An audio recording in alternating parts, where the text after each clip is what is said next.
예, 하나님 말씀 봅니다. 하나님 말씀은 히브리서 11장 13절로 16절까지 말씀입니다. 히브리서 11장 13절로 16절까지 제가 주는 성경 신약 성경 364쪽, 365쪽 사이에 있습니다.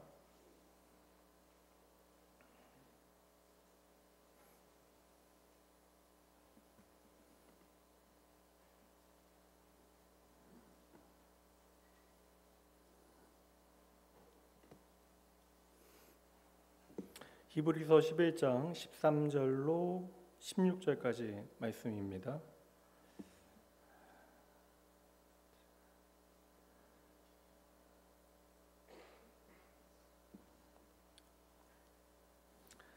예, 말씀 봉독합니다. 이 사람들은 다 믿음을 따라 죽었으며 약속을 받지 못하였으되 그것들은 멀리서 보고 환영하며 또 땅에서는 외국인과 나그네임을 증언하였으니 그들이 이같이 말하는 것은 자기들이 본향 찾는 자임을 나타냄이라. 그들이 나온 바 본향을 생각하였더라면 돌아갈 기회가 있었으려니와 그들이 이제는 더 나은 본향을 사모하니 곧 하늘에 있는 것이라. 이러므로 하나님이 그들의 하나님이라 일컬음을 받으심을 부끄러워하지 아니하시고 그들을 위하여 한 성을 예비하셨느니라. 아멘. 오늘 히브리서 36번째 시간이고요. 말씀 전체의 주제는 성장에는 아픔이 따릅니다. 오늘 말씀의 제목은 하늘에 있는 내 나라라고 하는 제목으로 하나님의 말씀 함께 나누도록 하겠습니다. 세상에 존재하는 생명들 가운데 의미를 발견하고 의미를 부여하는 존재는 인간밖에 없습니다. 여러분, 달에 생명체가 살아요? 아세요? 달에 사는 동물? 여러분 모르세요? 달에 사는 동물을 여러분 모르신다고요? 달에 떡을 만드는 동물이 있는데요. 우리가 예전부터 이제 달에 보면 세계 모든 사람들이 다 달을 봤는데 우리나라 사람들은 달을 보면서 달에서 떡을 찢는 토끼를 다 같이 봤습니다. 근데 우리가 이제는 알잖아요. 달에 떡을 찢는, 절구를 찢는 토끼가 없다라는 사실을 알고 있는데 여전히 우리는 지금도 토끼 이야기를 합니다. 그 이야기를 하면 어떻게 돼요? 저 멀리 있는 달이 나에게 상당히 좀 가까이 와닿는 것으로 여겨지는 것이죠. 이것도 의미를 부여하는 것입니다. 사람은 참 신기해요. 그냥 우연히 얼마 전에도 보니까 뭐 어떤 성모상인가 뭐에서 이렇게 떨어지는 물이 있는데 그 물을 사람들이 생명수라고 받아 먹었다라고 이야기. 뭐 남미에 있는 어떤 나라였던가요? 근데 보니까 그게 그 보일러 배관이 터져가지고 그쪽으로 물이 떨어지는 것이었는데 녹물 먹은 거죠 그때까지. 근데 철분은 많을 거예요.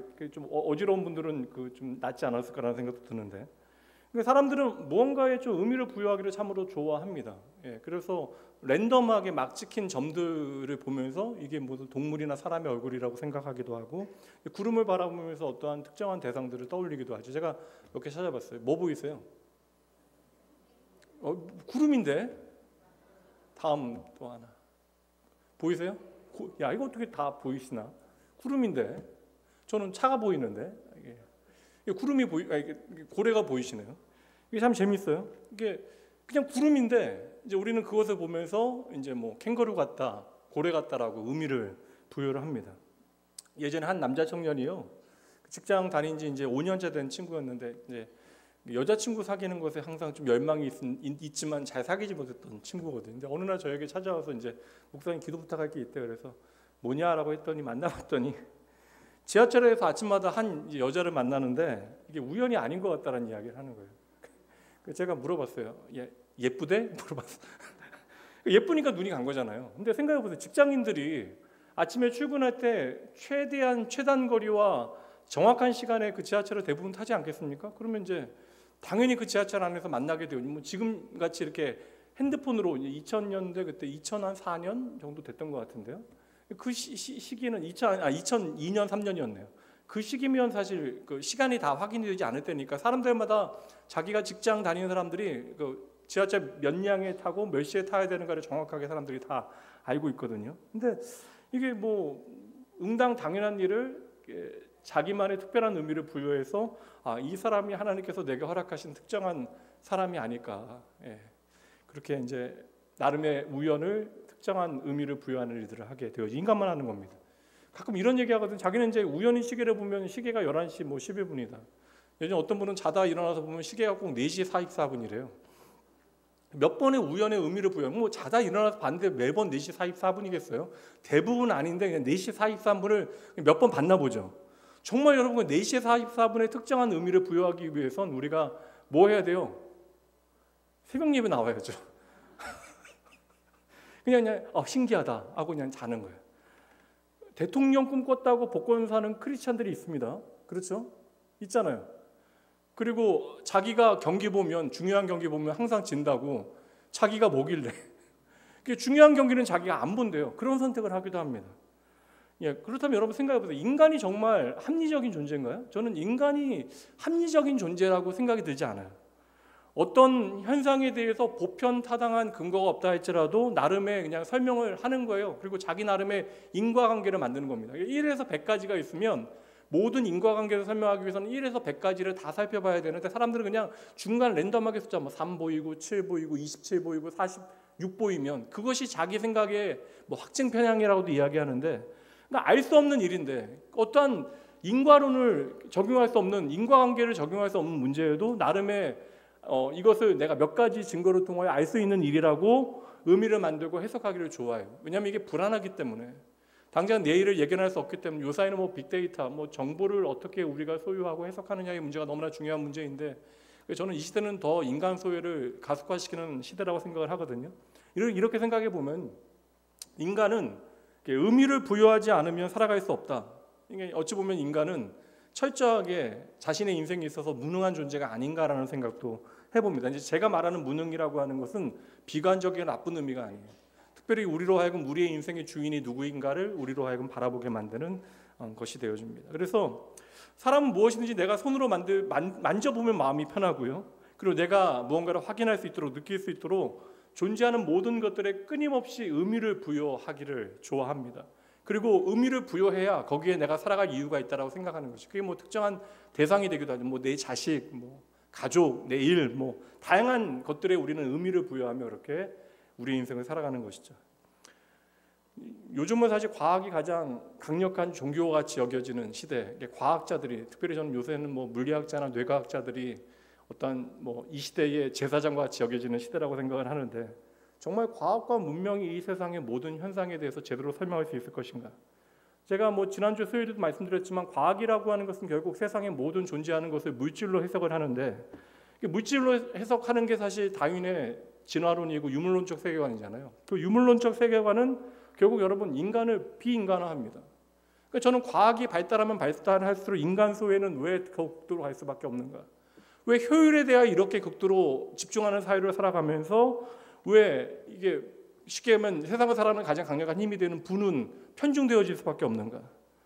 그러니까 인간이 비인간화 되어지는 것의 기초에 과학이 있는데 과학이 나쁘다는 것이 아니라 이 과학에도 사실 엄격한 윤리가 적용되어져야 되는데 그러다 보니까 인간도 물질이 되어진다 생각하면 인간을 평가하는 기준은 어떤 거예요? 외적인 조건이 되어지겠죠. 어떤 기능으로 평가할 수밖에 없는 것입니다.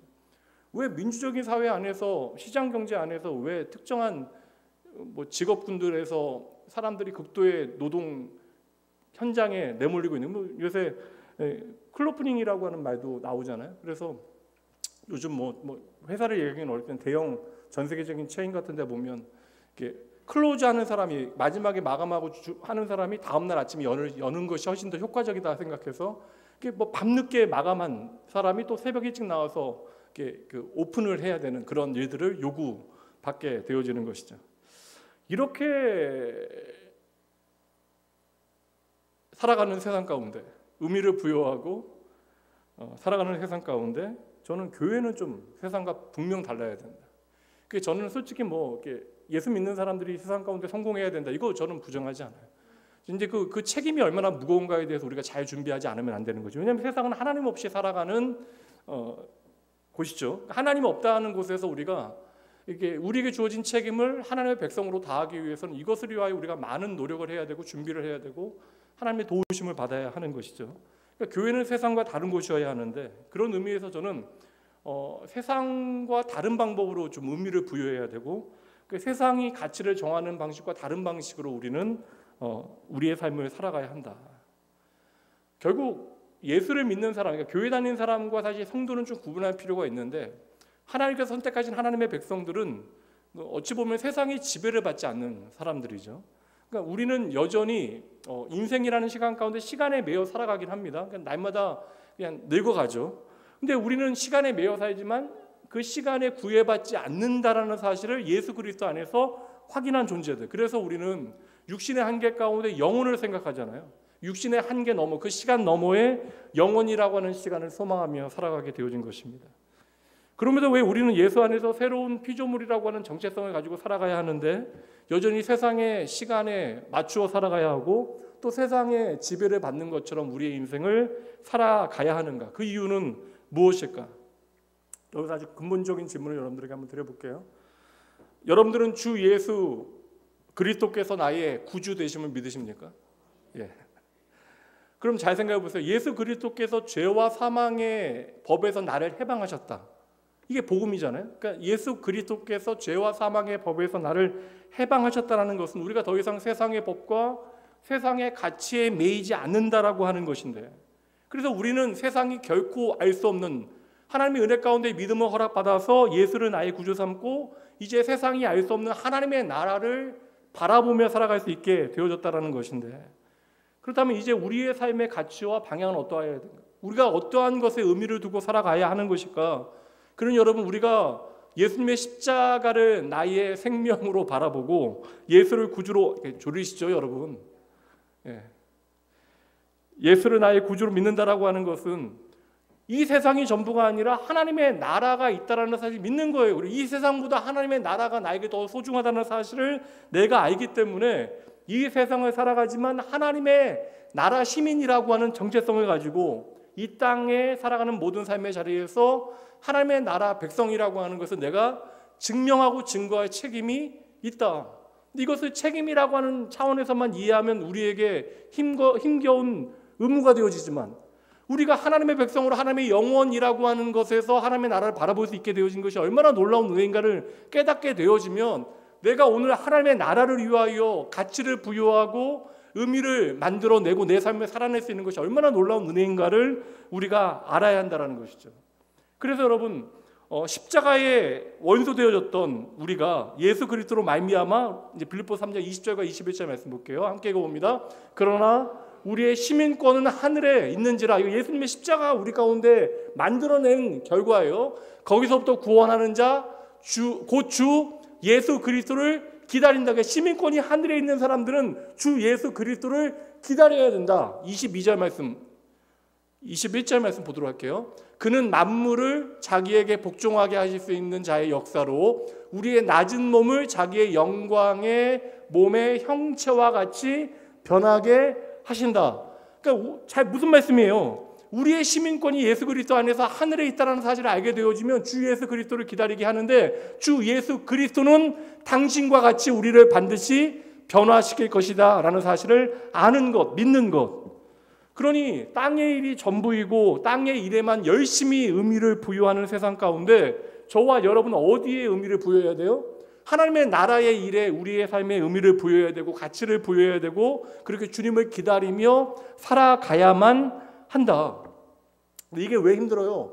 세상에 우리가 생각하기에 똑똑하고 잘난 사람들이 하나님 없이 살아갑니다. 그들의 삶에 또 다른 바벨탑을 열심히 쌓으며 살아가요. 때로는 그것이 우리의 마음을 혹하게 만들기도 합니다. 하나님 없이도 잘 사는 사람들이 세상에 너무나 많아 보여요. 그리고 오늘날의 문명과 과학은 우리가 만들 수 있는 우리들만의 천국을 만들 수 있을 것처럼 이야기합니다. 근데 이게 가능한 일이냐고? 저는 아니라고 생각하거든요. 이게 사실 이 정도 문명과 과학과 윤리가 발전하면 대량 학살 무기들은 이제 만들어지지 않아요. 전쟁은 벌어지지 않아야죠. 이게 가능한 일이냐고요. 지금 벌어지고 있는 모든 일들이 가능한 일입니까? 예? 그러나 저와 여러분은 이제 예수 안에서 세상이 무의미하다 말하는 하나님의 나라의 시민권을 가지고 살아가고 있다. 그러니 우리는 하나님의 나라의 시민권을 가진 자로 세상 사람들과는 아예 질적으로 다른 삶을 살아갈 책임이 있다는 거예요.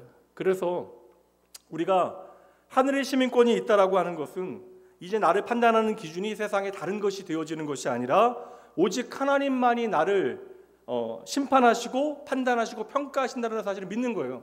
그러니까 제가 쉽게 이야기 드리면 세상에 너무 눈치 보지 말고 우리가 하나님 눈치 보며 살아가는 것이 바로 믿음의 실체이다. 그럼 오늘날 우리가 정말 신경 쓰고 살아가는 것이 무엇인가? 그러니까 우리는 생명을 아는 자, 예수 그리스도 안에서 생명을 확인한 자, 예수를 나의 구주, 나의 생명, 나의 구원, 나의 주인으로 고백하며 살아가는데, 그렇다면 저와 여러분의 삶이 오늘 의식하고 있는 것이 세상의 시선인가 하나님의 시선인가? 이건 좀 점검해 볼 필요가 있는 것이죠. 이제 결정적인 질문. 저와 여러분이 구원받은 하나님의 백성임을 믿으신다면 그 증거로 우리가 이 자리에 있잖아요. 그렇다면 여러분들은 세상보다 오늘 하나님의 나라를 조금 더 신경 쓰고 살아가십니까? 이거 되게 중요한 질문이에요. 마태복음 6장 33절 34절 말씀 보도록 합니다. 함께 읽어봅니다. 시작.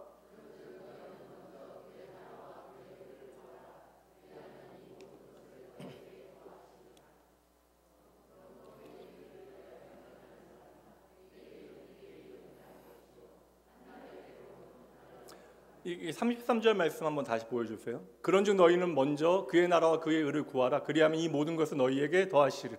우리의 눈에 딱 빛나게 보이는 구절이 어디예요? 더하시리라. 이거 보이잖아요. 그러니까 이렇게 이해를 하게 되면 어떤 이해가 돼요?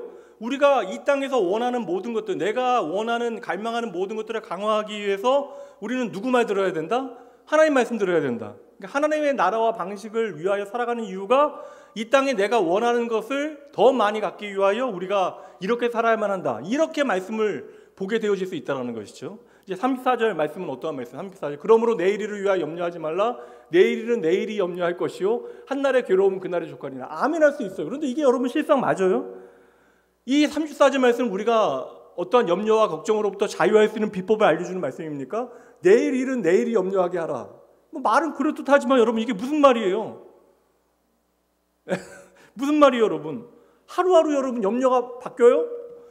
월요일은 이 염려하고, 화요일 날은 이 염려하고, 수요일 날은 이 염려하고, 목요일 날은 이 염려하고, 뭐 매일매일 바꿉니까?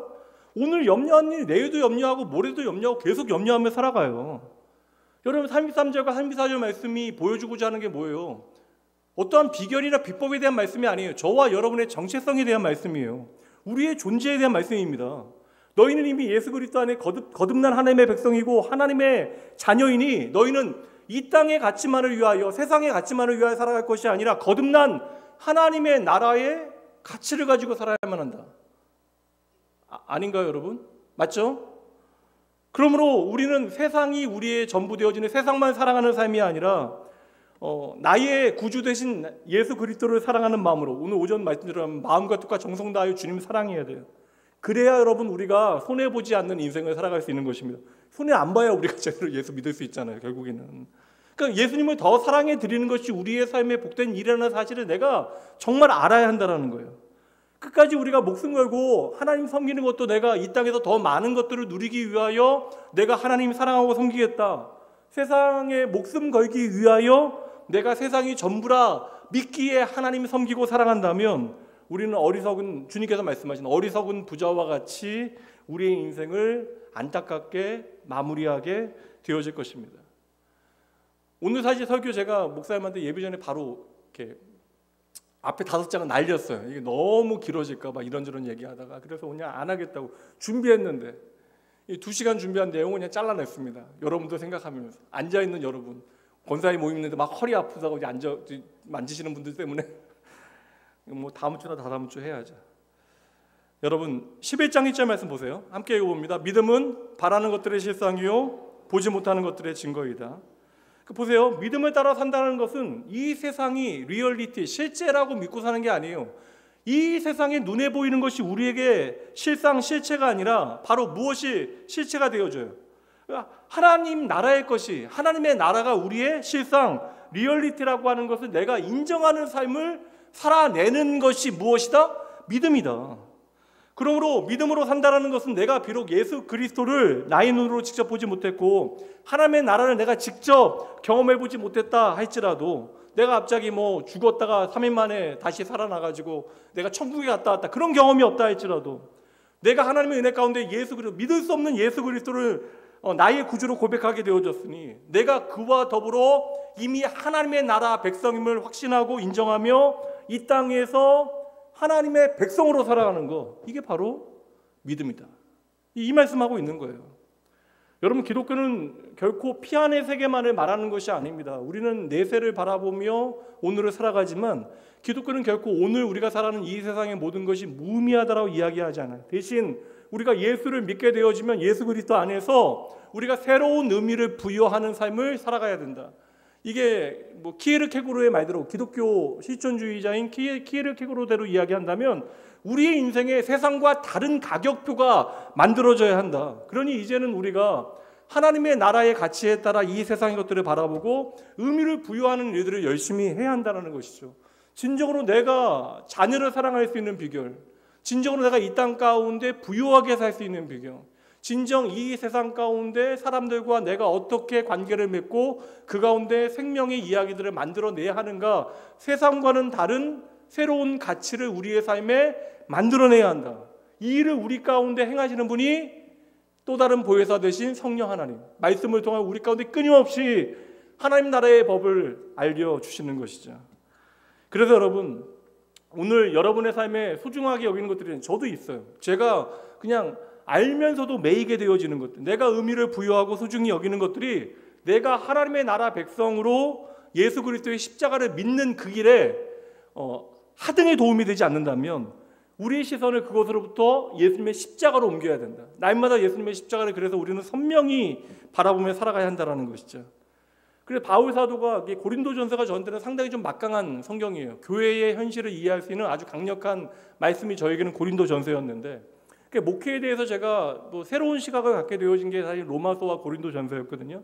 이제 고린도전서는 사실 그럴듯하게 보이나 하나님 보시기에는 형편없던 고린도 교회를 향하여 하나님께서 바울 사도를 통하여 전하시는 말씀이 고린도전서잖아요. 그래서 저는 고린도전서에 등장하는 고린도 교회 성도들은 허울만 고상한 그리스도인들, 그냥 겉보기에만 고상해 보이는 그리스도인들이라고 생각이 들어요. 그러니까 더 쉽게 얘기하면 무늬만 그리스도인들. 고린도전서 10장 23절 24절. 근데 그들도 버리지 아니하시고 하나님께서 그들이 하나님께로 돌아오기를 원하셨다는 거예요. 이게 중요합니다. 23절 읽어봅니다. 모든 것이 가하나 모든 것이 유익한 것이 아니요 모든 것이 가하나 모든 것이 덕을 세우는 것이 아니니 누구든지 자기의 유익을 구하지 말고 남의 유익을 구하라. 이거 나의 유익 말고 남의 유익을 위하여 살라 그러면 이거 어떻게 살겠어요? 이기적인 우리가. 근데 여러분, 우리가 모든 것을 내가 원하는 대로 할 수 있지만 이것이 나에게 유익하지 않다라고 하는 사실을 예수 그리스도의 십자가 앞에서 확인하게 되어지면 우리는 나의 유익만을 구하는 것이 아니라 기꺼이 남의 유익을 구하게 되어진다. 그러니까 남의 유익을 구하는 것이 그 섬김의 삶이 도리어 우리에게 예수 그리스도의 십자가 하나님의 나라의 가치를 우리 가운데 강화시키는 하나님의 방법이 되어질 수 있다. 그러니까 우리가 무엇이든지 할 수 있는 자유가 있다고. 그러니까 우리가 마음대로 사는 것인데, 우리가 모든 일을 내 마음대로 할 수 있는 자유가 있지만 이것이 다 덕을 세우는 것이, 하나님의 덕을 세우는 것이 아니라 하나님의 영광을 드러내는 것이 아니기에 우리에게 자유가 되어지는 모든 것을 내 마음대로 내 뜻만을 위하여 우리는 사용할 수 없는 것입니다. 그래서 예수 그리스도의 십자가를 우리는 믿음으로 바라봐야 하는 것이고, 예수님의 십자가는 자신을 어디까지 낮추어 우리를 사랑하실 수 있는가에 대한 증명이 되어지는 것이잖아요. 예수님께서 바로 우리를 위하여 죽으셨다는 사실을 우리는 십자가에서 확인하게 되어지잖아요. 그래서 우리는 십자가의 도를 우리 가운데 분명하게 하기 위하여 나만을 위하여 살아가는 것이 아니라 나 아닌 다른 이들을 돌아보는 일을 통하여 주의 마음을 배워가는 것이 반드시 필요하다. 그래서 저는 이게 사실 의미를 발견하는 일이, 교육자들한테 맨날 그 얘기하거든요. 여하튼 교회는 일은 잘 끝난다. 일을 잘 끝나는 것으로 멈추지 말고 이 안에 교회도 유익하고 성도도 유익한 어떤 의미를 좀 담아내는 일에 우리는 집중해야 된다. 목회자들이 해야 될 일은 그러한 일이다. 그러니까 우리가 하는 일이 결국에는 예수 그리스도의 십자가를 밝혀내는 일이어야 한다. 그래서 우리가 뭐 엔젤 추리에 참여하는 것이나 뭐 성탄 헌금을 주변의 어려운 이들이나 뭐 미자립 교회들을 돕는 일들, 선교사님들을 위하여 사용하는 일이나 다 마찬가지예요. 이 그리스도의 십자가를 우리 안에 강화하는 일들을 우리는 열심히 해야 하는 것입니다. 우리가 세상의 일에 어떤 의미를 계속해서 부여하다 보면 그 의미를 부여하면 그 의미를 부여한 것 위하여 살기 위해, 여러분 부모가 자식을 위해서 생명까지도 아낌없이 내어놓을 수 있는 것은 그 자녀에 대해서 내가 의미를 부여하기 때문에 그러한 것입니다. 근데 이게 여러분, 내가 자녀를 위하여 생명을 내어 던진다고 그 자녀를 복되게 할 수 있느냐? 그게 아니라는 사실을 우리가 예수 그리스도 앞에서 좀 확인해야 하는 것이죠. 그러니까 우리가 세상에 어떠한 것에 의미를 부여하게 되어지면 그것을 위하여 내가 모든 것을 좀 쏟아부으며 쫓아가게 되어지는데, 발버둥치게 되어지는데, 그러니 성경은 무엇이라고 이야기하고 있어요? 세상의 것에 의미를 부여하지 말아라. 이것들에 목숨 걸지 말아라. 이 이야기 해주는 거예요. 이거 너무 옛날 노래긴 한데, 대중가요 중에 여러분 최희준님의 하숙생이라고 하는 노래 아세요? 1966년도에 나온 노래라고 하는데, 저도 알거든요. 66년보다 훨씬 늦게 태어났지만. 노래는 안 부를게요. 인생은 나그네 길, 어디서 왔다가 어디로 가는가. 막 부르고 싶어지는 분들 계시죠. 근데 그 다음 가사가 제가 궁금해서 한번 찾아봤어요. 왜냐면 제가 인생은 나그네 길 결국은 부르네요. 여기 뒤에까지만 딱 알고 있어서 다음 가사를 봤더니, 구름이 흘러가듯 떠돌다 가는 길에 정일랑 두지 말자, 미련일랑 두지 말자. 인생은 나그네 길, 구름이 흘러가듯 정처 없이 흘러서 간다. 근데 그렇게 생각해보니까 이 나그네는 너무나 안쓰러운 나그네입니다. 그러니까 세상에서도 그나마 의미를 찾지 못하는 거예요. 그래서 이 세상에 어떠한 정의나 미련일랑 두지 말자 이야기하는 거예요. 그러니까 세상 흘러가는 대로 그냥 살면 그만이라는 거예요. 당연히 인생의 목적지가 없으니까 그냥 흘러가듯이 그냥 한 인생 살면 그만이라는 것입니다. 여러분, 성경도 우리의 인생은 나그네길이라고 이야기합니다. 그런데 그 세상이 말하는 나그네길과 성경이 말하는 나그네길은 전혀 다르죠. 왜요? 우리의 나그네길에는 여러분 목적지가 분명하잖아요. 그 목적지가 분명하기 때문에 우리는 다른 곳에 머무르지 아니하고 거류하지 아니하고 끊임없이 나그네 되어지는 인생을 살아가는 거예요. 오늘 본문의 말씀 보세요. 이제 13절부터 다시 한번 읽어드립니다.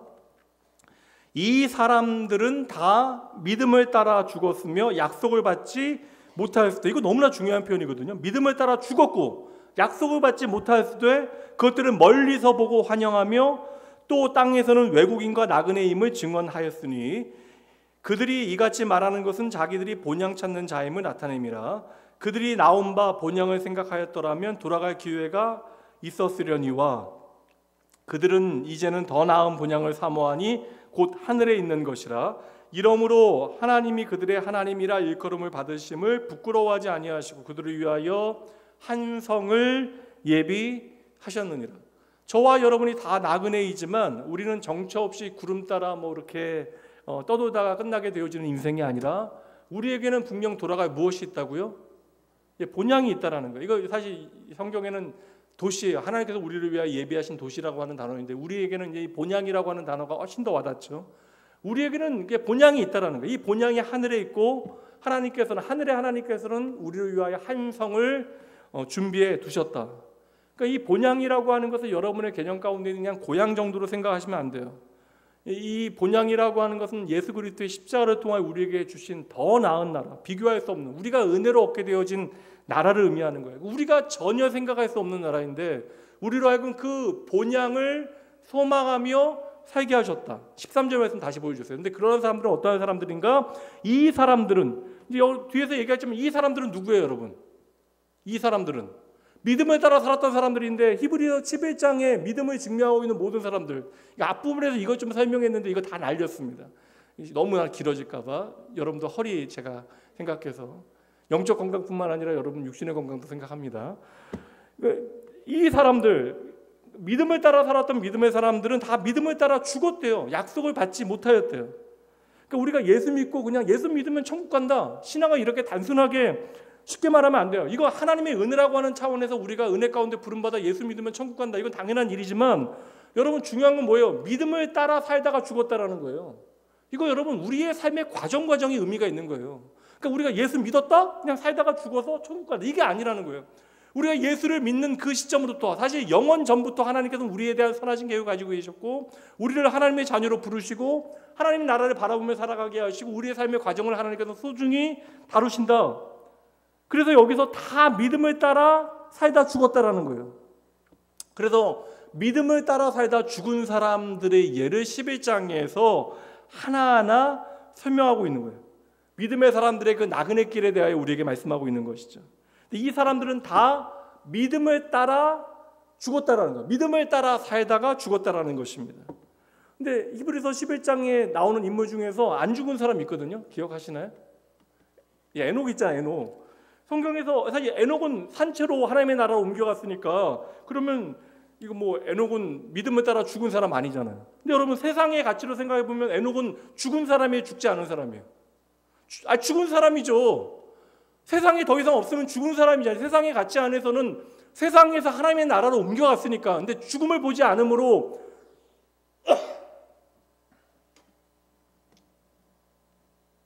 우리의 삶에 영원한 생명이 있다는 사실을 에녹을 통하여 확인하게 하셨지만 결국 에녹은 이 세상이 존재하지 않으므로 세상 사람들에게는 죽은 자와 마찬가지인 사람, 그러니까 존재하지 않으면 그냥 없는 거예요, 세상의 가치로는. 그래서 하늘의 다른 세계를 생각하지 않기 때문에 에녹도 죽은 사람과 마찬가지입니다. 그런 점에서 에녹도 이 사람들에 포함되는 거예요. 다 믿음을 따라 살다 죽은 자들이에요. 세상을 떠난 자들입니다.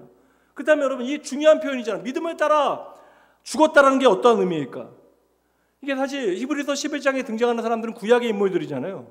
저는 그래서 이게 제 가치의 어떤 중요한 거, 예전에 저는 구약의 사람들이 어떻게 구원받았을까?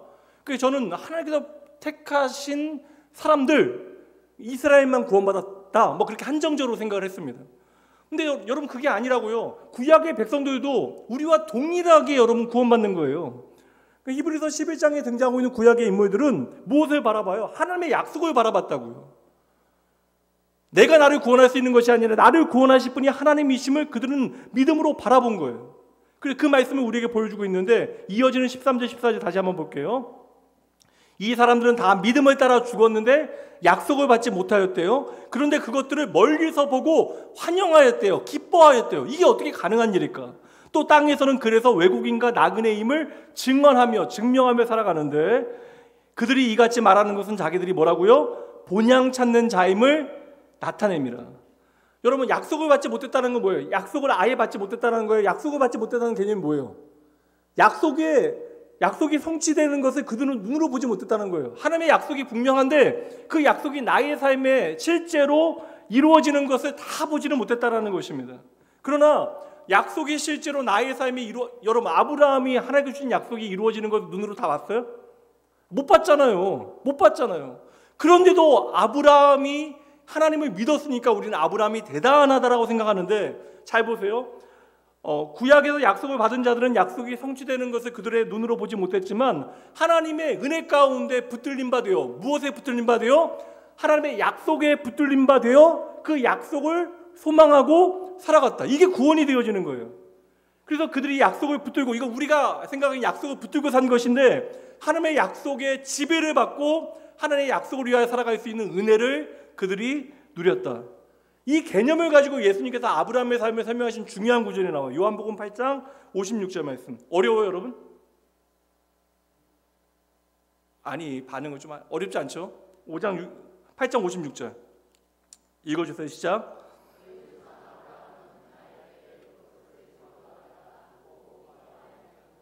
잘 보세요. 아브라함이 나의 때를 볼 것을 즐거워했다. 이거 아브라함에 대한 말씀을 읽으면서 우리가 발견할 수 있는 구절입니까? 아니에요. 근데 예수님께서 아브라함에 대해서 이야기하실 때 아브라함이 하나님의 약속을 붙들고 소망하며 살아갔다. 그의 인생의 모든 과정을 통해 예수님께서는 아브라함의 삶을 어떻게 해석하세요? 아브라함이 나의 때, 나의 구원의 때를 볼 것을 즐거워하고 기뻐하였다. 그러니까 하나님의 약속의 말씀에 당장 그 말씀이 어떻게 실현될 것을 내가 눈으로 보지 못했지만 그 약속의 말씀에 매여 그 약속의 말씀에 지배를 받고 살아가는 것, 그 약속의 말씀에 다스림을 받고 살아가는 것, 이것이 바로 아버지 하나님의 때, 예수 그리스도를 통한 구원의 때를 바라보며 소망하며 살아가게 되어진 것이다. 그래서 제가 말씀드리잖아요. 저와 여러분 예수님 때문에 구원받은 거 믿으시죠? 아브라함 누구 믿고 구원받았다고요? 예수님 믿고 구원받았다고요. 이거 뭐 단순하게 설명드리는 것인데 예수 그리스도를 통한 하나님의 구속의 약속을 아브라함도 소망 중에 바라보고 아버지 하나님께서 예수님의 때를 이루실 것을 그가 즐거워하고 보고 기뻐하였다. 그래서 여러분 아브라함에게 하나님의 약속은 너무나 생생하고 현실적인 것이기 때문에 약속이 당장 실현되어지는 것을 자신의 눈으로 보지 못했지만 그 약속의 말씀을 단단히 붙들고 아브라함은 그 약속을 소유하고 살아갔던 것입니다. 그래서 히브리서 11장에 아브라함뿐만 아니라 믿음의 사람들이 등장하잖아요. 나열되어지는데 그 모든 사람들은 하나님의 약속의 말씀을 소망하고 그 약속의 말씀 붙들고 살아갔던 사람들. 그들을 우리에게 보여주고 있는 거예요. 그래서 그들은 이 땅을 살아가면서 외국인과 나그네와 같은 삶을 살아갔다. 이 땅이 나의 인생의 최종 목적지가 아니라는 사실을 정확하게 안 거예요. 근데 이게 안 되는 사람들이 많거든요. 그러니까 이 땅이 우리의 인생의 최종 목적지라고 착각하고 살기 때문에 하나님이 절대적인 우리의 신앙의 대상이 아니라 하나님을 수단화하는 그런 우상 숭배가 우리의 삶에 시작되는 거예요. 그러니까 하나님의 약속의 나라가 나의 최종 목적지라는 사실을 정확하게 아는 사람들은 이 땅이 나의 전부라고 착각하고 살아갈 수 없다. 그러므로 약속의 백성들은 반드시 하나님의 약속을 통하여 나의 존재를 확인하고 살아가야만 한다라는 거예요. 그 말씀이 15절 말씀입니다. 그들이 나온 바 본향을 생각하였더라면 돌아갈 기회가 있었으려니와. 아브라함이 갈대아 우르로 돈도 벌었는데 돌아갈 수 있는 기회가 없었겠습니까? 그렇게 돈 벌어서 돌아가면 금유 환영할 수 있잖아요. 고향 사람들에게 충분히 환영받을 수 있고 어릴 때 내가 살았던 곳인데 그것으로 돌아가는 것에 대한 기대가 아브라함에게 전혀 없었을까요? 근데 아브라함에게 고향은 더 이상 어릴 적 살았던 갈대아 우르가 아니었다라는 거예요. 더불어 여러분 더 놀라운 게 뭐예요? 약속의 땅에 들어왔는데 아브라함이 약속의 땅을 계속 부동산 막 넓혀가고 집 많이 사고 그랬나요? 아니에요, 여러분. 마지막 죽음을 위하여 아내의 죽음과 이제 다음 세대를 위하여 준비했던 그 이제 무덤터 제외하고는 약속의 땅에서도 땅을 사지 않아요. 다시 말하면 약속의 땅에서도 나그네와 같이 살아갑니다. 그러니까 약속의 땅도 본향이 아니라는 사실을 아브라함은 알게 되어진 거예요. 아브라함은 무엇을 알게 된 거예요? 그 본향은 어디에 있는 거예요? 이 땅이 아니라 하늘에 있는 것. 하나님이 계신 곳이 바로 나의 본향이라는 사실을 아브라함이 깨닫게 되어진 거예요. 그래서 그의 인생의 절대적인 가치였던 내 인생의 전부였던 이삭조차도 모리아산에서 그 마지막 장면이잖아요. 모리아산에서 하나님께 바칠 수 있었던 것도 이게 여러분 맹목적인 신앙이 아니라 진짜 본질적인 것이 우리의 삶이 무엇인가를 정확하게 이해하게 되어지는 것이죠. 그러니까 하나님의 약속에 붙들린 바 되어졌기 때문에 이 아들이 당장 죽는 것처럼 보여도 하나님께서는 이 아들을 살려주실 것을 아브라함은 믿었다. 외국인들이 아니 외국인 애국자가 어디에 제일 많은지 아세요? 이거 질문도 사실 뭐 허접하네요. 어디 나가면 다 외국 나가면 다 애국자 된다고 이야기하잖아. 이게 저 스포츠 안 보는데 저 해외에 있을 때는 대한민국 경기 거의 다 이제 찾아봤습니다. 채널 같은 거 찾아서요. 언어 다르고 문화 다르고 거기서 좀 서러운 경험하게 되어지고 이게 사실 보면 발음 이게 사실 되게 이게 뭐 이런저런 얘기 한도 없는데 뭐 그린 어니언 양파 뭐 양파하고 뭐 대파 같은 거 사러 갔는데 아내 심부름 때문에 가고 뭐 제가 왜냐면 차를 타고 가야 되는 차 한 대밖에 없으니까 이제 오면서 월마트 같은 데 가서 이제 하면 못 알아듣는 척 하거든요. 발음이 이상하다는 듯이 막 지 기분 나빠서 마음 상하는 일이 한두 대파 하나 사는데도 너무나 힘든. 방금 전에 제가 막 리딩 세미나 하고 막 오고 그랬는데 여기 오면 대파 하나도 사지 못하는 내 발음 보고 비웃는 어떤 사람들을 만나야 되는 현실 가운데 야 무슨 생각했겠어요? 한국에 가자.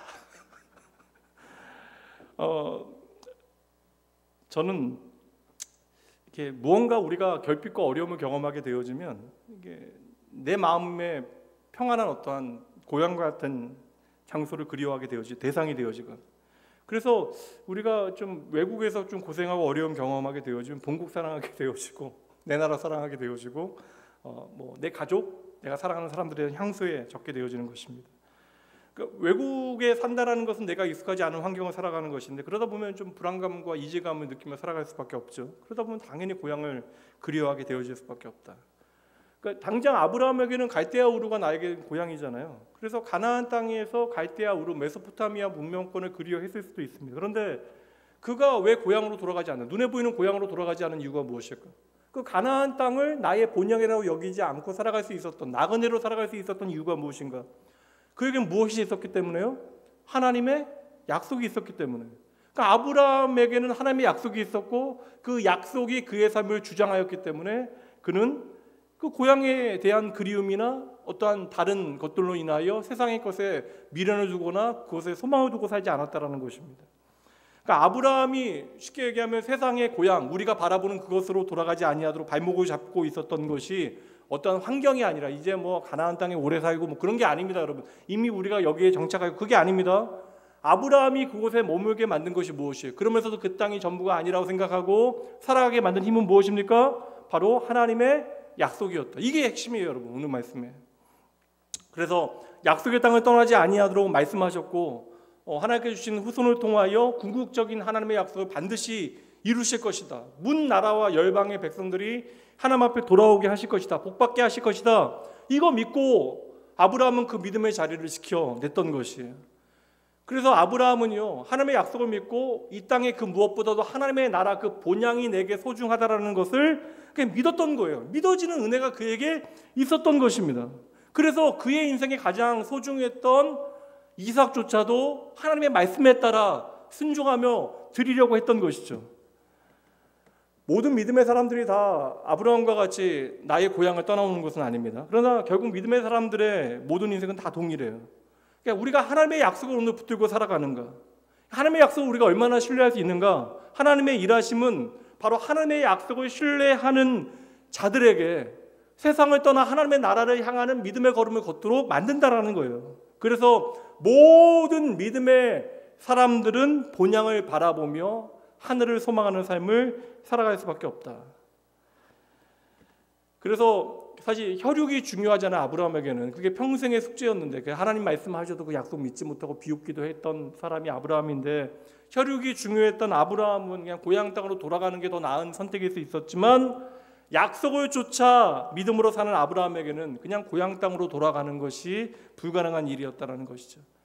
그래서 여러분, 하나님의 백성들은 계속해서 뒤를 돌아볼 수 없는 거예요. 내게 주신 하나님의 나라에 대한 약속을 붙들고 우리는 영원한 본향을 향하여 한 걸음 한 걸음 믿음의 걸음을 걸어가게 되어지는 것입니다. 이 말씀이 이제 10장 말씀이 이미 나오거든요. 10장 36절부터 말씀 봅니다. 36절이요. 너에게 인내가 필요함은 너희가 하나님의 뜻을 행한 후에 약속하신 것을 받기 위함이라. 잠시 잠깐 오면 오실 이가 오시리니 지체하지 아니하시리라.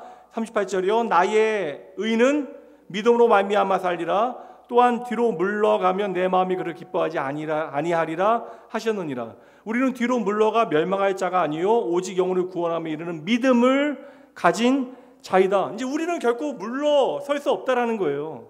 이 세상에 매여 이 세상이 전부인 양 이 땅을 내 나라 삼고 살아갈 수 없는 존재가 바로 우리이다. 그러니까 오늘 13절 말씀에 이 사람들은 다, 오늘 말씀이에요. 13절에 이 사람들은 다 믿음을 따라 죽었다. 그러니까 믿음을 선물로 받은 하나님의 나라들은 다 무엇을 붙들고 살아간다? 하나님의 약속을 붙들고 그 약속을 위하여 살다가 죽었다. 그러니까 죽기는 죽었다라는 것인데 그 죽음이 끝이 아니라는 거예요. 여기에 우리의 소망이 시작되어지는 것입니다. 그래서 16절 말씀, 그들이 이제는 더 나은 본향을 사모하니 곧 하늘에 있는 것이라. 이러므로 하나님이 그들의 하나님이라 일컬음 받으심을 부끄러워하지 아니하신다. 하나님은 우리를 위하여 일하시는 것, 우리의 하나님이 되시는 것을 결코 부끄러워하지 아니하시고 그들을 위하여 한 성을 예비하셨다. 하나님은 오늘도 자기 백성들에게 성취되어진 약속인 무엇을 주셔서 십자가를 주셨잖아요. 그 십자가를 통해 우리는 영원한 하나님의 본향을 사모하게 되어진 것입니다. 그리고 우리는 기꺼이 이 땅에서 나그네 되어진 삶을 살아갈지라도 하나님만으로 기뻐하며 살아갈 수 있고, 하나님은 우리의 하나님 되시는 것을 결코 부끄러워하지 아니하시는 하나님 되심을 우리는 확인하게 되어지는 것이죠. 그리고 저와 여러분의 하나님, 우리에게 약속을 주신 하나님께서는 우리를 위하여 오늘도 하늘에 하나님이 계신 그곳에 우리를 위한 당신의 나라를 예비하시는 하나님 되심을 믿으시기 바랍니다. 그리고 여러분, 그냥 저는 예수 믿고 천국 간다. 맞아요. 예수 믿고 천국 간다라고 하는 것은 맞는데 이게 사실 우리의 믿음의 삶을 설명하는 데에는 조금 약점이 있다. 이렇게 이야기하면 과정은 너무나 우리가 쉽게 놓치게 되어진다. 믿음이라고 하는 것, 여러분 구원이라고 하는 것은 장차 우리가 죽어서 하나님 나라에 간다. 이 개념만이 아니에요. 우리의 삶이 오늘 우리의 존재가 새로워지는 거예요. 이 땅을 살아가나 우리가 거듭난 하나님의 백성으로 이미 우리가 이 땅에서 하나님의 나라를 경험하며 맛보며 살아갈 수 있다는 거예요. 그래서 예수를 믿는 저와 여러분은 이 땅을 살아가지만 무엇을 따라 살다가 죽어야 돼요? 믿음을 따라 살다가 죽어야 된다. 오늘 말씀이 그거잖아요. 그래서 하나님께서 끊임없이 우리에게 말씀을 주시는 것입니다. 오늘도 끊임없이 우리에게 말씀하시는 거예요. 우리는 말씀을 통해서 하나님께서 내 삶을 다스리신다는 사실을 확인하게 되어지는 것이고, 그렇게 우리는 말씀을 통하여 내 삶을 다스리시는 하나님을, 오늘 진리의 영 되신 누구요?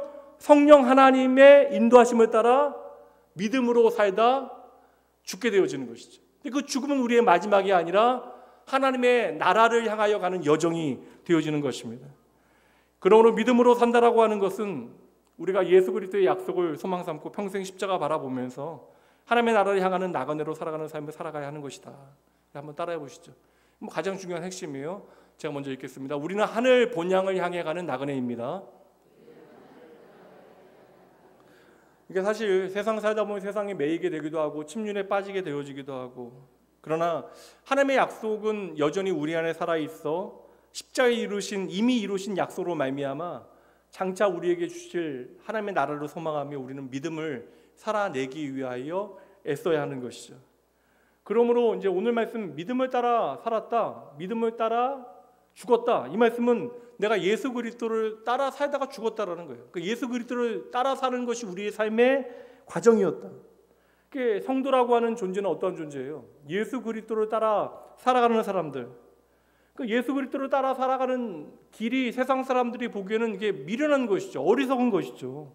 그러니까 예수 그리스도를 따라 살아간다는 것은 여러분 넓은 길을 걷는 것이 아니에요. 편하고 좋은 길을 걷는 것이 아닙니다. 그러니까 당장 보면 십자가 자체가 뭐예요, 여러분? 십자가는 무엇이에요? 죽음이에요. 그러니까 십자가의 길은 죽음의 길인데 우리는 그 죽음의 길에서, 십자가라고 하는 죽음의 길에서 무엇을 발견해요? 영원한 생명을 발견하는 것이죠. 예수 믿는 사람들도 세상 살아갈 때 수고하고 무거운 짐지고 살아가는 것 같아요. 그런데 우리는 수고하고 무거운 짐지고 살아갈 때에 그 짐을 가볍게 하시고 나를 편히 쉬게 하시는, 나를 샬롬하게 하시는 주님을 반드시 만나게 된다. 그래서 우리의 나그네 길은 여러분 주님과 함께 동행하는 행복한 동행의 길이 되어지는 것이죠. 여러분, 이게 당장 오늘 좀 힘든 분들 계실 거예요. 그러나 이제 이미 예수 그리스도 안에서 우리에게는 비교할 수 없이 더 좋은 나라가 있음을 여러분 확신하시고, 하나님께서 약속의 말씀을 통해 우리에게 영원한 본향을 약속하셨잖아요. 그러니까 이거 믿고 살아가야 한다고요. 우리가 이거 까마득하게 잊게 되어지면, 내 삶에 영원한 본향이 있다는 사실을 잊어버리고 그냥 이 땅이 전부가 되어져 버리면, 우리가 하나님을 고백하면서도 이 땅이 전부인 것처럼 살아가게 되어지면, 까마득게 하나님의 나라를 잊고 살아가게 되어지면 우리의 인생은 허비되어지고 낭비되어지고 억울하고 비참한 인생이 되어질 수 있다. 잘 먹고 잘 살아도. 오늘 말씀의 핵심은요, 세상 가짜다, 다 버려라, 포기해라, 이 말씀이 아니에요. 우리가 예수 그리스도 안에서 하나님의 나라의 백성으로 우리의 인생을 어떻게 바라봐야 하는가, 우리는 어떻게 복음의 가치를 가지고 어떠한 의미를 부여하며 우리의 인생을 살아가야 하는가. 거듭난, 다시 태어난 하나님의 나라 백성된 우리가 이 세상을 어떻게 해석하고 이 세상에 대하여 어떠한 의미를 부여하며 살아가야 하는가, 그 기준을 하나님의 말씀을 통하여 여러분 발견하셔야 된다는 거예요. 오늘 우리 안에 일하시는 성령 하나님의 인도하심을 통하여 세상과 다른 삶을 여러분 살아가셔야 하는 것입니다. 그러기 위해서 우리가 이 세상을 살아가지만 이 세상이 전부가 되어지는 삶을 살아가면 안 되는 것이고, 이 세상을 여전히 오늘도 살아가고 있는 우리의 인생은 이 땅에서 거듭난 하나님의 백성으로 저 하늘에 있는 하나님의 나라를 맛보는, 하나님의 샬롬의 나라를 맛보는 인생이 되어져야 한다. 고달프고 힘들어도 우리의 삶의 소망 되신 주님 바라보고 이 안에 기쁨과 감사를 열심히 발견하는 여러분 되셔야 합니다. 사랑하는 나온교회 성도 여러분, 세상 열심히 사셔야 돼요. 성실하게 사셔야 합니다. 그러나 그 열심의 이유가 세상과는 분명 달라야 돼요. 그 열심의 신실하고 성실하고 정직한 삶의 이유가 바로 이 땅이 아니라 하나님의 나라 되어지셔야 합니다. 그래서 여러분의 인생 한 절 한 절이 하나님 나라를 향하는 나그네의 삶 되길 주님의 이름으로 축복하고 응원합니다. 지난주 전세대 예배였어요. 우리 구역장님들 전세대 예배 설교 내용 길지 않으니까 이번 주는 구역 모임 따로 안 가질게요. 예배 후에 잠깐 기도하시고 오늘은 편안히 돌아가시면 됩니다. 여러분, 나온교회 성도들 우리가 함께 하나님의 나라 갈 때까지 서로 격려하고 위로하면서 하나님께서 원하시는 믿음의 삶을 열심히 잘 살아내시는 우리 모두가 되어지기 주님의 이름으로 축복합니다. 기도하시죠.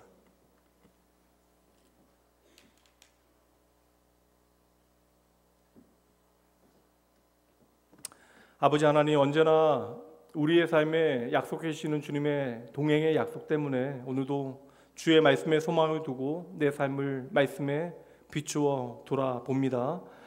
도무지 어떤 소망도 없는 이 역사 가운데 하나님께서 개입하신 사건이 구원의 사건이고, 저희들로 하여금 은혜로 내 삶에 개입하신 하나님 만나게 하셔서 이제는 예수를 나의 구주 삼고 세상에만 목을 매는 어리석은 분주하고 불안한 인생을 살아가는 것이 아니라 하나님 나라에 조금 더 소망을 두는 구체적인 삶을 살아가게 하시니 하나님 감사합니다.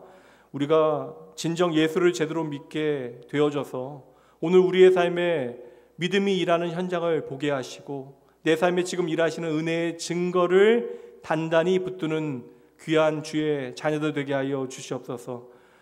한 인생이 어찌 하나님께 붙들려 하나님께 사용되어지는가를 말씀을 통하여 계속해서 확인하게 하십니다. 그를 통하여 답없는 인생인 나를 은혜 가운데 부르시어 살아계신 하나님과 그 약속에 대한 믿음을 아버지 갖게 하셨으니 저희들 영원한 약속 선명히 붙들고 이 세상 살아가며 영원한 하나님의 나라를 향하는 발걸음 가벼운 나그네의 삶 살아갈 수 있도록 저희의 삶을 붙드시고 인도하여 주시옵소서. 하나님, 이 시간 주님을 향해 드려진 소원과 감사의 예물이 있습니다. 하나님, 언제나 주의 몸된 교회와 사랑하는 믿음의 가족들, 내 사랑하는 자녀를 위하여 또한 간구하는 모든 기도의 제목들 가운데 주님께서 함께 하시고 하나님의 하나님 되심을 온전히 사랑하는 주의 자녀들의 삶에 나타내 보여 주시옵소서. 여전히 저희들 믿음으로 살아가지 못하고 많은 순간 약속의 말씀 놓치고 죄악 가운데 허우적거리지만 그럼에도 결코 택하신 자녀 되어진 저희들 버리지 아니하시고 믿음 없는 연약한 저희들의 삶을 인도하여 주시오. 하나님의 약속이 반드시 이루어진다는 사실을 깨닫고 배워가게 하시는 믿음의 주여 나를 온전케 하실 예수 그 이름으로 축복하며 간절히 기도합니다. 이제는 우리 주 예수 그리스도의 은혜와 하나님의 사랑하심 성령 하나님의 함께하심이 오직 예수의 십자가로 말미암는 믿음으로 보이는 세상보다 보이지 않는 하나님의 나라를 소망하며 하나님의 약속 붙들고 우리가 사는 인생이 헛되지 아니하도록 이 땅에 오신 주 예수와 그 십자가 단단히 붙들고 하나님 앞에 우리가 허락하신 믿음의 은혜를 제대로 살아내기로 이 한 시간 다짐하는 주께서 택한 모든 자녀들을 위해 이들이 다시 은혜 가운데 살아가게 되어질 일주일 모든 순간 더불어 흔들리지 아니하고 이 세상을 하나님의 방식대로 살아가게 되어질 모든 주의 백성들을 위해 지금부터 영원까지 함께 있을지어다. 아멘. 기도하시고 평안히 돌아가시죠.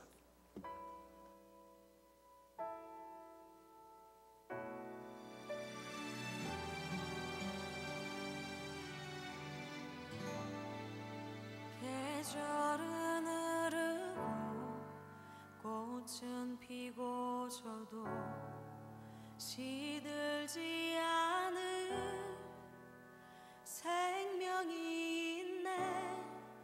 바랄 수 없었던 죄인인 나에게 생명의 주님 자신을 주셨네.